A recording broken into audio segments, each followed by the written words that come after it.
All right, I'm going to start off by giving all praise, honor, and glory to Yahweh, Bashim Yahushua, Bashim Kabbadash. Second, I'm going to give double honors to our apostles, the G Master, who well, peace, blessing, salutation to the hopeful elect that consists of you 12 tribes, to the 12 tribes of Israel, which consists of you so called Negroes, Latinos, Hispanics, Native Americans, and West Indians. Now, as the title, uh, America's Racist History, which been pretty much swept away, swept underneath the rug. We were told to shut up, not speak about it. It's been put in many books, but unfortunately, um, Esau pretty much destroyed common sense and the ability to read and the ability to um, focus on knowledge and want to actually learn and use your brain. So majority of these people out here, well, our people, because this lesson, these videos, and these uh, these gospels for our people only. You can feel a certain way all you want to. It is what it is. Who gives a damn? For years and years and years, we were told we were nobody. We were the butt of the jokes. We were the clowns. We were pointed at. We were laughed at. But now, like the scripture says, in the land where it was told that we are no people, we're finding out this. We're finding out we are the children of the Heavenly Father. And I'm going into this book again. One of my, you know, I recommend this book in all households of our people. What it's going to be, our topic is in, let me see.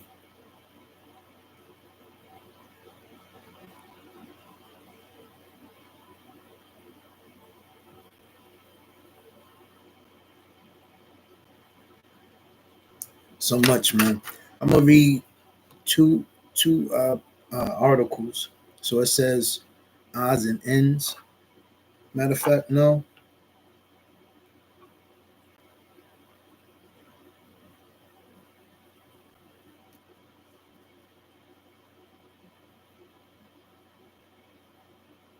No, I'm going to read two articles because again, it's promoting as we as a people were as slap. Let me slow down. We were people that was basically the butt of the jokes. So it says Sambo ads used to promote pizza because all throughout history, and it's gonna explain. Our people were a reproach, a byword, and a joke. We were a people that was looked at as a nobody, but due to the world, due to our low level, us being on the bottom, you know, the whole world has become rich. So it says in 1996, the Michigan Chronicle brought to the public attention a Sambo Pizza advertisement used by Domino's Pizza in Guatemala to sell pizza. Domino's Pizza is a domestic and international business that is based on Ann Arbor, Michigan. The advertisement featured cartoon-like drawings of dark-skinned people wearing bones in their curly dark hair. These pictures were accompanied by a written message in Spanish, when translated, read, "We realize that you work like blacks, and naturally you will eat like cannibals." The ad proceeds to offer a special on its pizzas with a Coca-Cola. The Michigan Chronicle pointed out that in some Spanish-speaking countries, the word Negroes can be translated as either blacks or slaves, depending on the context. And this is another reason why when you go to the northern tribes, um, so-called Hispanics, Latinos, Native Americans, well, you Hispanics and Latinos, when they come over here to America, um, their treatment of so-called blacks isn't the best. Um, I remember growing up in the islands, and I remember um, the newspaper ads, television, and it was something else I forgot. But basically, it showed majority of derogatory terms. Even amongst Northern Kingdom, I remember looking at the newspapers. They would have a lot the more sort of the dark so-called Latinos on the newspaper ads. A lot of them, they would show the women um, slut attire, Jezebel attire, in the dark time, so-called dark time. And they would show like the fairer, not fairer, but the brown skin, more so brown skin, Jennifer Lopez, Angie Martinez complexion. It would be like a servant, but the dark skinned ones, the Latinos, they were just wild, obnoxious. They were belittling. You get what I'm saying? So when they come over here, oh yeah, and also in gangland, I remember being around Dominicans, the tribe of Simeon, and they used to, basically talk among themselves like, "Damn, are really black people really like that in America?" So Esau pretty much destroyed the image of the so-called blacks, and this is why ultimately all the tribes act the way they do, especially when it comes to being darker, brown skin. They have that they want to be pharaoh or damn near so-called white. Um, and also that has to do with the whole world believing in the so-called the word going to call Jesus Christ is a so-called white man. So continuing on, so it says the Michigan Chronicle pointed out that in some Spanish, so like I read that. Depending on the context in the ad, it was possible to insert either meaning. According to the article, a Domino's representative claimed the company did not create the ad. Our franchise ran the ad. Domino's is a franchise business and franchisees produce their own marketing. We found that the ad was discriminatory and extremely offensive. When Domino found out about the ad, the local franchisee was ordered to stop running it. Even on the eve of the 21st century, many still feel at liberty to use degrading images of black people in advertisement. So this is continuing on. It says memorabilia regains popularity. So it says white racism, by its very nature, forced black people to be pathetic, ignorant, comical figures in the butt of jokes. It says African, but stripped of their African heritage, but we're Israelites. We're indeed so-called Negroes in America are indeed the Jews, the real Jews. And the word Jew comes from the tribe of Judah. And it says, but again, Esau cannot let the whole world know that because the whole way how America's infrastructure was built was basically a cover up of the rape, rob, and murder and the crimes of the so-called white man. So he had to paint a very good picture. And so he couldn't let the whole world know that so-called blacks, starting with the so-called black man, is the top tribe of the 12 tribes of Israel. So it says, stripped of their African heritage, again, Israelite, history, language, humanity, and a broad sense of peoplehood, they were giving ill-fitting names, clothing, and titles. So going into the scriptures, Deuteronomy 28, reproach, a byword, a mock. It goes into lamentations as well. And also Baruch 4. And I'm gonna just read this article, and I'm gonna just read Baruch. But brothers can look at Lamentations and Deuteronomy. And there's many more. And Jeremiah with a 7:14. And I also told you how through our power Yahweh, due to our negligence and our disobedience and our rebelliousness of the law, statutes, commandments, and ultimately our power, we were put in this predicament. So there's a reason why, we're seeing what we're seeing amongst our day-to-day life.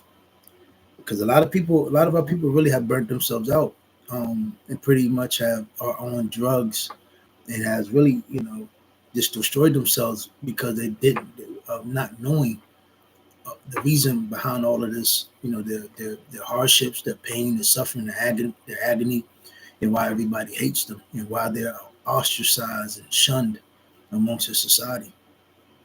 And it's very mental. It's very much so mental because it's a place where we, our people just want peace and somewhere to just lay their head or just try to live a regular life. Well, you can't because you have war.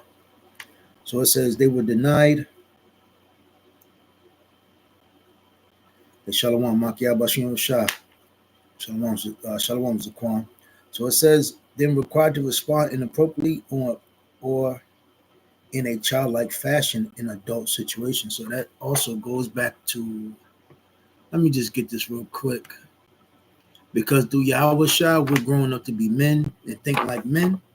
But according to the world, they want us to continue to be as a child, men and women. So let me get this real quick.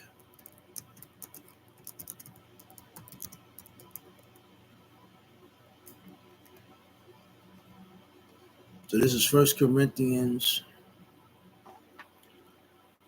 13 and 11. Let me see what it says. Hold on. Let me see if I got any more news.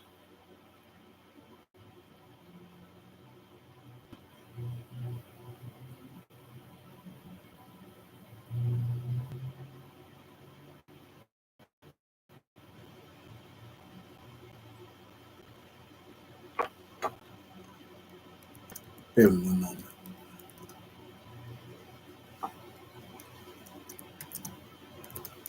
Let's see what it says in the GNT. Bear with me one moment. Shah.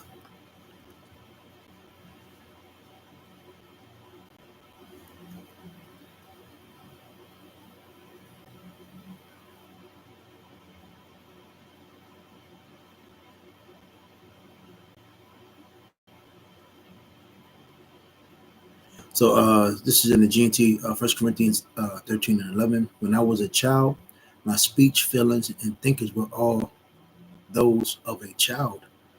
Now that I am an adult, I have no more use for childish ways. So yeah, but unfortunately, like it says right here, um,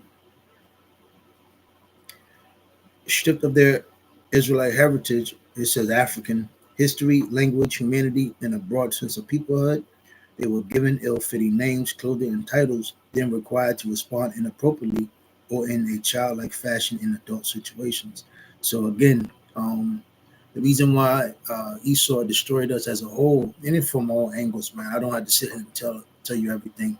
I mean, it's so. I mean, if you fucking how you call it, if you get your head out of your ass, and you really start to look and realize what you're seeing is a reality, and it's the reason why people act like this.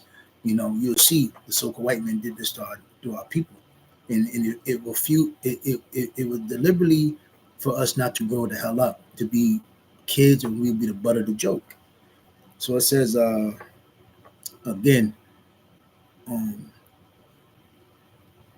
back in Corinthians 13, First Corinthians, when I was a child, my speech, feelings, and thinkings were all of those of a child.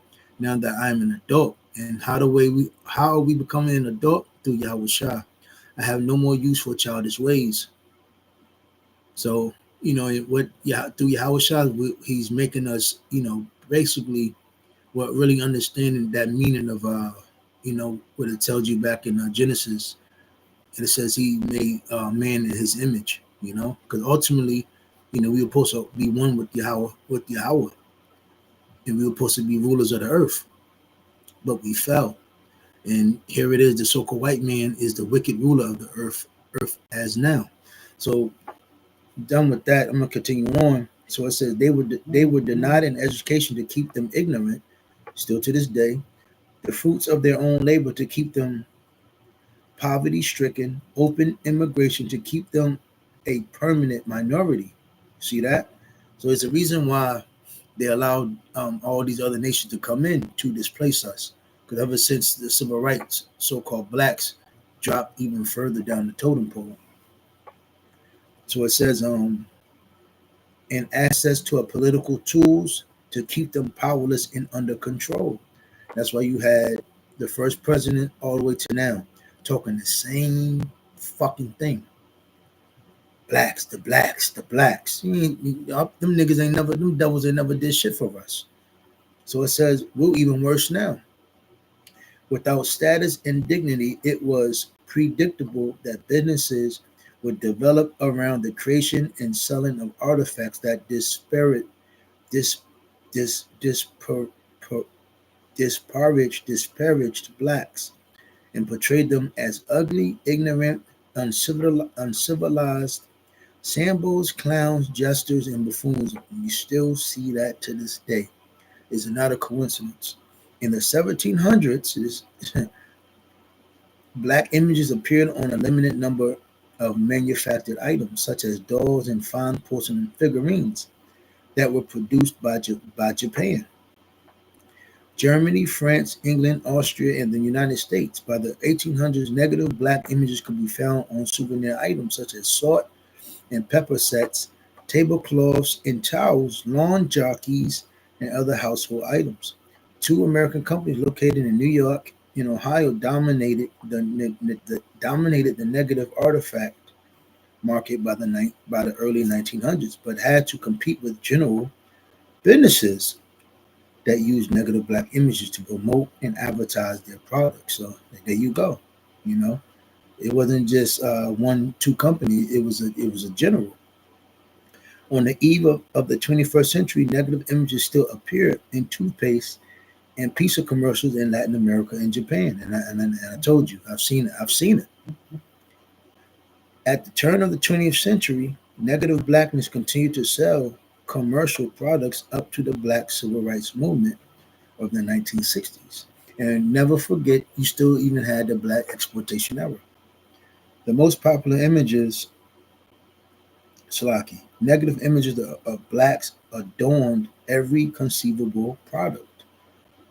The most popular images were those of the black mammy, old uncle, and pickaninnies. Black faces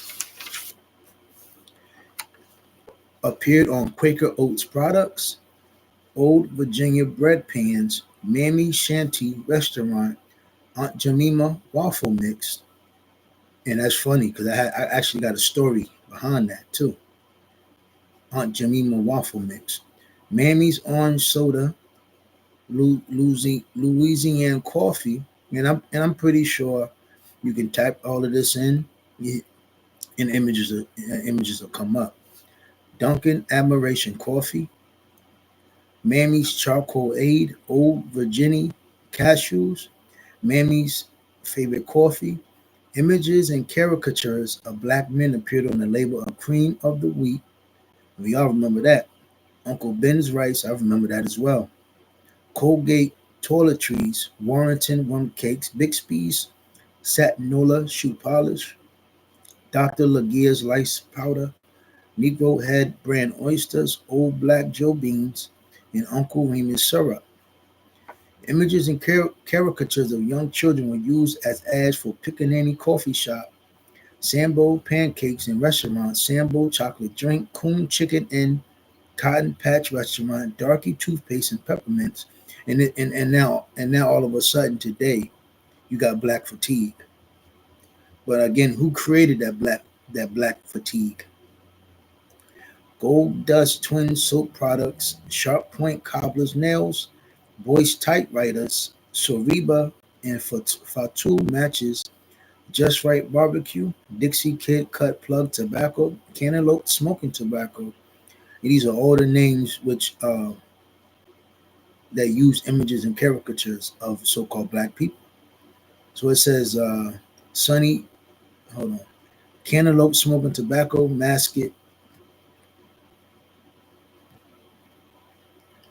Mascot Bacon Powder, Mason Shoe Polish, Sunny South Peanuts, Nagar Hair Tobacco, Fun to Wash Washing Powder, Honey Child Sweet Shop, Whitman's Pickaninny Peppermint, Alexander's Tomatoes, and Nigger Toes Nuts used primitive characterizations of blacks.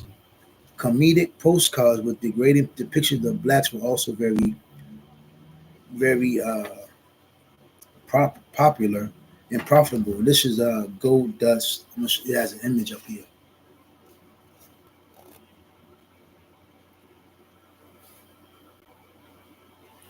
So it says, so comedic postcards with degrading depictions of blacks were also very popular and profitable. By the 1930s, American companies increased their profits by contracting the manufacture of those products to Japanese, Chinese, and other Asian companies that had a low wage labor market and ready inclination to produce negative black artifacts for American consumers. So yeah, hey, the rabbit hole goes deep.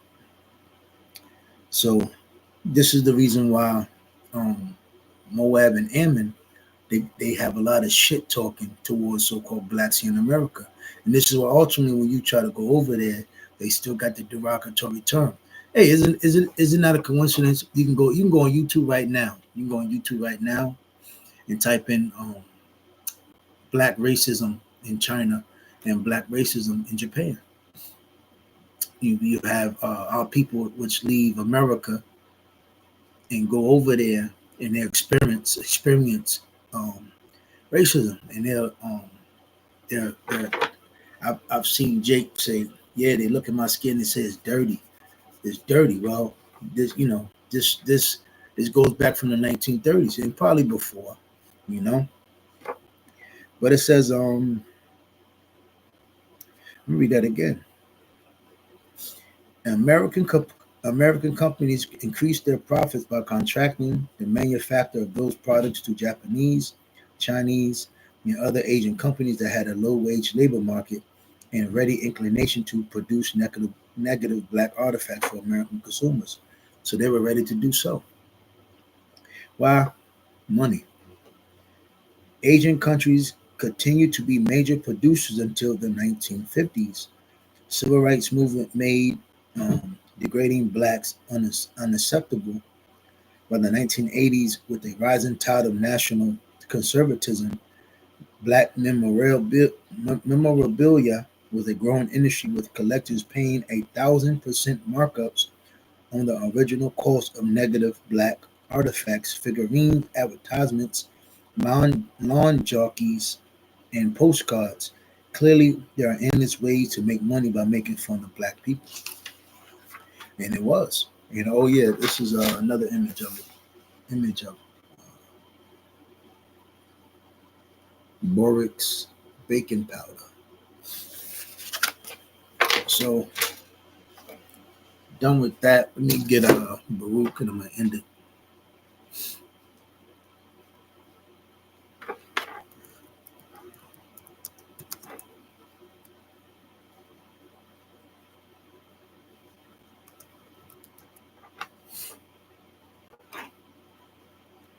So I'm gonna read the beginning.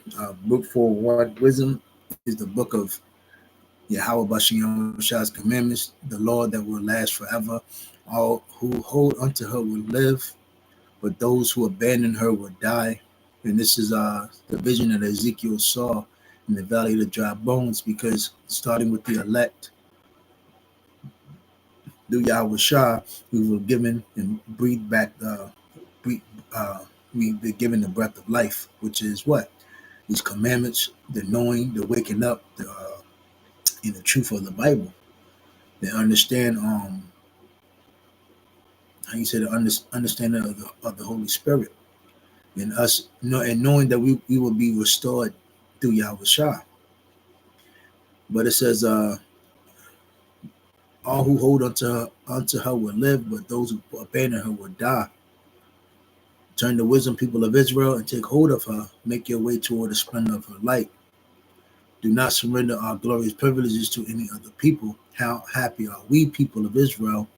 We have the advantage of knowing what is pleasing to Yahweh and Yahweh Shah. That's right. So going down, so it says Jerusalem is assured of help. That's right, because we understand Yahweh liveth and Yahweh Shah delivers. Verse 30 in Baruch 4, take courage, Jerusalem. Yahweh, who gave you your name, will now bring comfort to you. What's that comfort? These scriptures to Yahweh Shah, understanding, knowledge, and wisdom. And again, knowing our history. So, the saying, if you don't know history, it's bound to repeat itself. 31, misery will come to those who mistreated you, and they rejoice when you fell. So, Ammon's going to catch it, Moab's going to catch it, and them other nations are going to catch it. Ishmael, Elam, Edom, Ham. Because again, since we fell, The whole world has become rich. And the whole world mock us and with the butt of the jokes. But it's okay. It's okay. That's why that's why it's beautiful what the elders of GMS say. We're not debating you. We're not conversing with you. We're not trying to go. If you don't get it, you just don't get it. We're not going to go deep with you. We're just going to keep prophesying. We're going to make these lessons. We're going to make these videos, these lessons through the Spirit of Yahweh Shah. We're going to keep it pushing. We're going to keep it moving. We're going to keep studying. We're going to keep doing our diligence. We're going to keep our hands on the plow. We're not fucking worried about it. None of you people out here. No explanations, man. No explanation. We don't have to do so. We know who we are. Y'all are the people out from the people outside looking in. Y'all the people that don't know what's going on. So misery will come to those who mistreated you, and then rejoice when you fell. Misery will come to those cities that made your children slaves. Misery will be the fate of Babylon, that city which swallowed up your children. Because again, America, aka Babylon the Great, really was a harbinger or the orchestrator of truly destroying our people, starting with the head tribe, Judah, the so-called black men, which are the real Jews according to the Bible, not the ones you see in Israel right now. The biggest lie ever. And again, America, Babylon, aka Babylon the Great, was built and structured and brought up to hide the rape, rob, and murder of Amalek and Esau. They're coming into power. Them building a great structure, which was built by the hands of our people, was only a cover-up. It was a smokescreen of who they really are, the biblical Edomites. So they made through America becoming great, and this great white hope, calling themselves white, whitewashing everything, basically red washing everything, to basically the biggest cover up ever. So it says, and again, it was orchestrated in Babylon, America. Just as that city rejoiced when you fell and took delight in your ruin, so now will she mourn when she see herself is deserted, and America is deserted. Nobody's really cherishing being here in America, but ultimately, when those nukes hit this place, hey, it would not be inhabited ever. Verse 34, I would turn her proud boasting into mourning. And you see that now, because 1800s and 1700s, the so-called white militias and all the slavery, the hardcore slavery, the butt of the jokes, the 1900s, the reproach, the mockeries. Now you see the so-called white man's crying. They all sitting in their car, sitting around as if they about to have a baby, crying and shit. Who gives a damn? Like the scripture says, I believe in Deuteronomy 30 or 32 and 7, how the curses are going to start coming on to Esau. But now, I guess for some reason, I guess they think we're supposed to feel sorry for them. Hey, fuck you and the hell with you. So it says, into mourning, he said, I will turn her proud boasting into mourning and take away her large population in which she took pride. And remember, Esau is becoming small among the nations. They're not procreating. They're losing their so-called pride.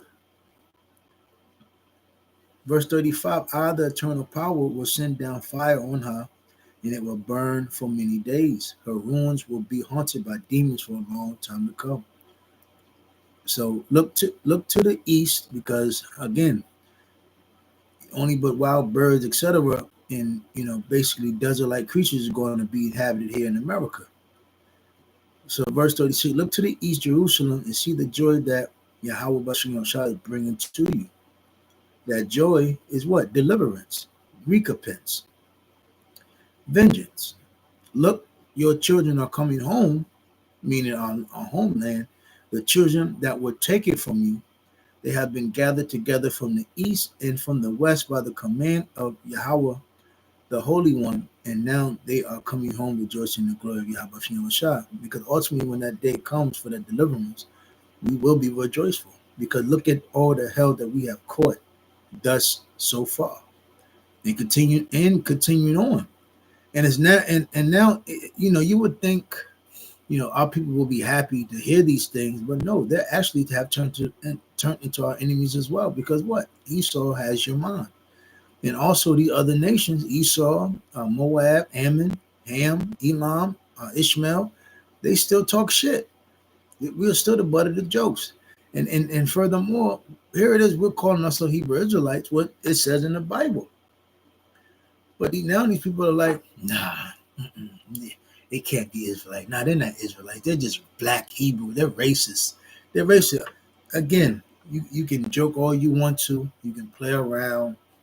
You can try to, sweeten everything up, try to make everything look like it's comical. But you'll see reality real soon. But I'm going to go ahead and wrap it up with that. Those were he was edified. And with that, I'm saying shalom.